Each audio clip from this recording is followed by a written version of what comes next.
Hey everybody, it's Stuart with Wine on the Diamond. It's kind of ending spring here. Actually, as of recording this, the high today is 101 degrees where I live.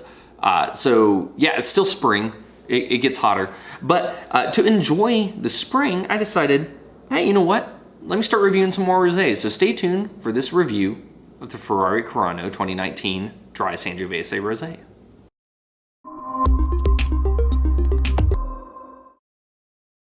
Hey everybody, before we begin today's video, if you like it, go ahead and subscribe to the channel, click that notifications bell, and share it with all your rosé loving friends.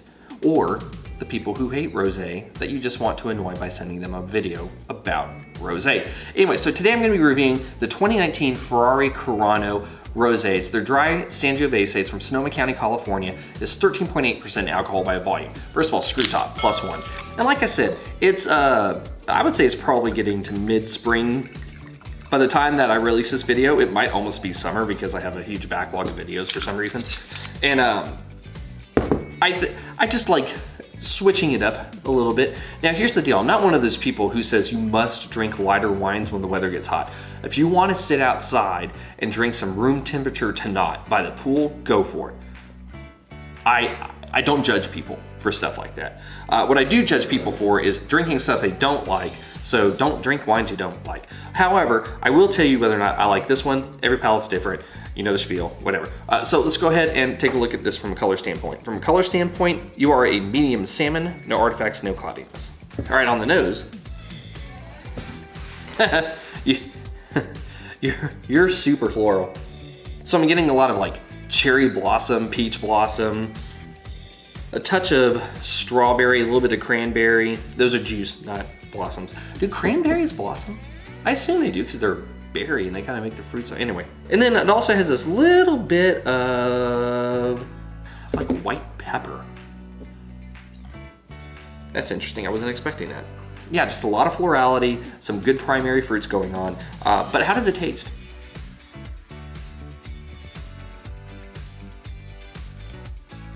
It tastes like it smells.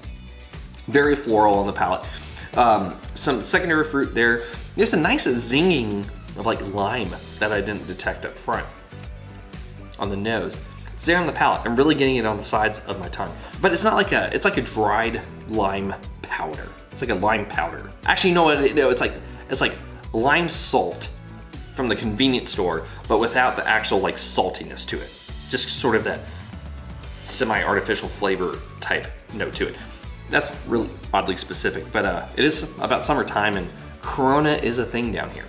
But I think this one is kind of interesting because it has this really nice amount of acid, but whereas the acid normally kind of like raises the fresh fruit and on my specific palate, in this case, I'm getting just a really strong intensity of that florality, but it's not overpowering. It's just kind of there. Oh, in terms of the other stuff, medium body, medium plus acid, medium finish, no noticeable tannins. It is a dry wine, and I'm sure I missed something, but at the moment I can't be bothered. I only have like 3 pieces of furniture in my house while I'm moving. So let's go ahead and get to the blick. From a balance standpoint, yeah, I think you're in balance. I would actually say that if you had too much more florality, it might kind of change the structure too much and throw you out of balance. So I'm kind of glad you kept it where it was.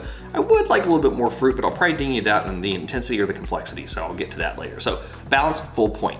Length, medium finish, half a point. Intensity, medium on the nose, medium plus on the palate. Well, I should say pronounced floral intensity, medium fruit intensity. I'm going to let it even out on the palate. So medium plus on the palate. So I'm just gonna give you half a point. And in terms of complexity, I am getting a lot of florality. I am getting some primary. I wish I was getting more. I am getting a touch of citrus, but that's more on the palate than it is on the nose. I'll give you half a point. I'll give you half a point. So in the end, that comes out to 2.5 points. You are a good wine.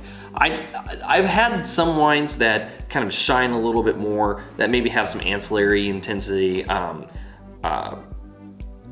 mostly like salinity. I have had some wines that are rosés that also have malolactic fermentation and all those other things, but I don't think this is a bad wine. I just think It needs more fruit. If it had more fruit, I would probably be willing. That's risky. I don't know. You know what? I'm gonna say it. I'm just not quite necessarily certain what I would do to this wine to give it another half point, to give it a solid, very good score. So in this case, I'm going to leave it up to the winemakers to figure that out. I'm punting this, because I just got nothing for y'all on this. Anyway, this has been Stuart with Wine on the Dime. If you liked today's video, please like, subscribe, and comment. Have you had the 2019 Ferrari-Carano Dry Sangiovese Rosé from Sonoma County, California? Be interested to know if you have. Leave a comment below, and I'll see you all again soon with another episode from Wine on the Dime.